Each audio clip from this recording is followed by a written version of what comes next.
ವಕೀಲರು ನೊಂದವರ ಧ್ವನಿಯಾಗಬೇಕು. ಸಾಲಿಗ್ರಾಮದಲ್ಲಿ ನೂತನ ಕಚೇರಿ ಉದ್ಘಾಟನೆ ಸಂದರ್ಭದಲ್ಲಿ ಮಾಜಿ ಮೂಡಾ ಅಧ್ಯಕ್ಷ ಎಚ್.ಎನ್. ವಿಜಯಕುಮಾರ್ ಹೇಳಿಕೆ. ಸಾಲಿಗ್ರಾಮ ಪಟ್ಟಣದ ಮಹಾವೀರ ರಸ್ತೆಯಲ್ಲಿ ವಕೀಲರಾದ ಅರುಣ್ ಕುಮಾರ್ ಅವರ ಕಚೇರಿಯನ್ನು ಮೈಸೂರು ನಗರಾಭಿವೃದ್ಧಿ ಪ್ರಾಧಿಕಾರದ ಮಾಜಿ ಅಧ್ಯಕ್ಷ ಹರದನಹಳ್ಳಿ ಎಚ್.ಎನ್. ವಿಜಯಕುಮಾರ್ ಅವರು ಸೇರಿದಂತೆ ಹಲವು ಗಣ್ಯರು ಉದ್ಘಾಟನೆ ಮಾಡಿದರು.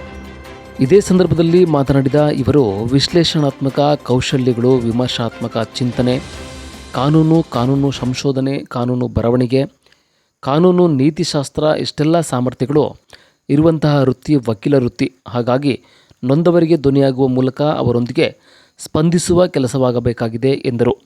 ಮಾಜಿ ತಾಲೂಕು ಪಂಚಾಯಿತಿ ಸದಸ್ಯ ಅಂಕನಹಳ್ಳಿ ಎ.ಟಿ. ಗೋವಿಂದೇಗೌಡ, ಎಪಿಎಂಸಿ ಮಾಜಿ ಅಧ್ಯಕ್ಷ ಕುಪ್ಪಳ್ಳಿ ಸೋಮಶೇಖರ್, ರೈತ ಮುಖಂಡ ಸಾರಾ ಸತೀಶ್, ರಾಜೀವ್ ಹಳೆಮಿರ್ಲೆ, ಸುರೇಶ್, ಅಪ್ಪಾಜಿಗೌಡ, ನವೀನ್ ಸೇರಿದಂತೆ ಇನ್ನಿತರರು ಹಾಜರಿದ್ದರು.